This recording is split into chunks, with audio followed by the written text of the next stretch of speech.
But also you believe things. There are places in your life where you believe things, and there's places in your life where you need a crutch, where you hold on to something in order to get through perhaps your day or your life, or there's places where you have illusions, are there not? Oh, absolutely. I'm sure that, and the difficulty is catching all of those little beliefs that trail along with me throughout the day. Yeah, so the deeply religious person would say, look at that stupid Marilyn. She's so dumb she doesn't even go to church. She doesn't realize that God will save her life. She won't be saved. When she dies, she's going to go to heaven. You see? You see how they're looking back at, let's call it us in this particular instance. To them, we're the dumb.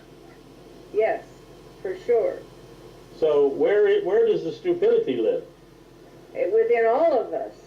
All of us, and the stupidity is equal. The stupidity makes us, the stupidity is the equalizer. It is what makes, one of the things that makes us all the same. But no matter equally stupid. Yeah, look at, you remember the statement that Charles Manson made when they caught him in the way back. When they caught him, he said, "I am the person that you made me be. Society made me," he said. So even out of a fellow who supposedly was nothing but a cult leader and directed people to kill people and supposedly killed all sorts of people himself, he could see that our society is who created him. The manner in which we live our lives allows us to bring forth people like Charles Manson and like Bonzaray Bush. They're about the same. Manson and Bush are about the same level of stupidity. But we all are the ones who bring that sort of person about. Do you see? I mean, look, we have children. We bring forth children on this planet, and we send them out into the world. Our religions make fodder out of them. Our governments send them off to war and kill them.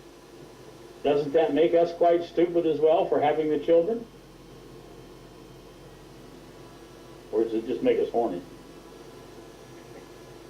So as the world goes, so we go. We all move together.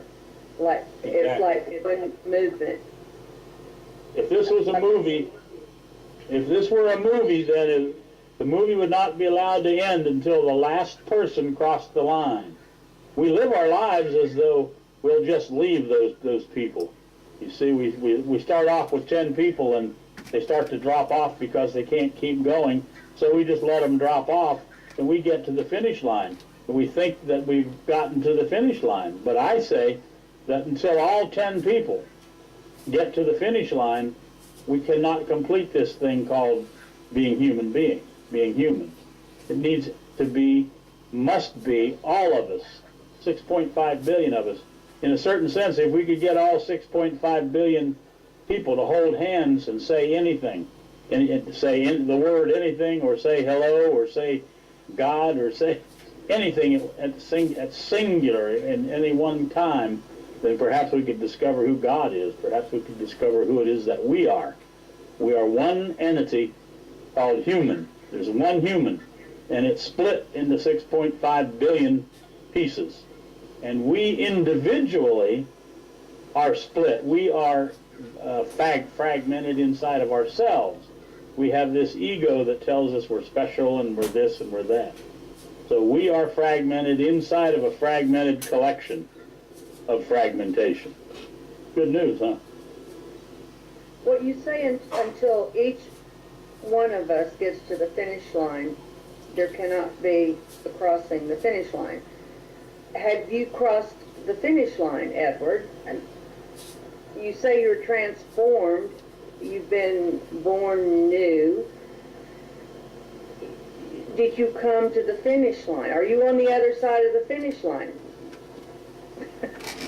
Let's say, I mean, you bring that up, and so let's say that there is this entity named Edward who several years ago had a transformational experience, and let's say he has completed his life and is transformed, if you will, and finished the race. So you would discover by the statement there that it's impossible to have finished it. The only thing that I can do when I get to the finish line is keep 1 foot across the finish line and 1 foot on the other side of the finish line, and keep pulling on who? Everybody else. It's like holding the door open and Exactly. Come on, come on. Come on. Let's all get over. Exactly. Because I can't go across until you go across. Do you see? We can't go across unless and until Judith goes across. And this is all ethereal, by the way. We're speaking of an ethereal thing, but we're speaking of it in such a way that it's true. If you had studied the Mayan calendar the way Judith has, you'd discover that the Mayan calendar ended, I think, December 21st of 2012. That the world is supposed to come to an end on 2012, and there's been all sorts of other predictions that will happen. I say that it's a rat race in terms of whether the world will come to an end, whether we will end it, or will we transform it? Will there be a new consciousness born? Will it be actually a brand new world born, or will the world blow itself up? Now, either way, the world must end.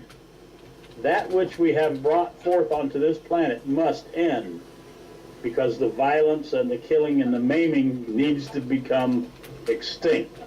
It has already, I say, become extinct. Evolution has demanded that we no longer kill to live.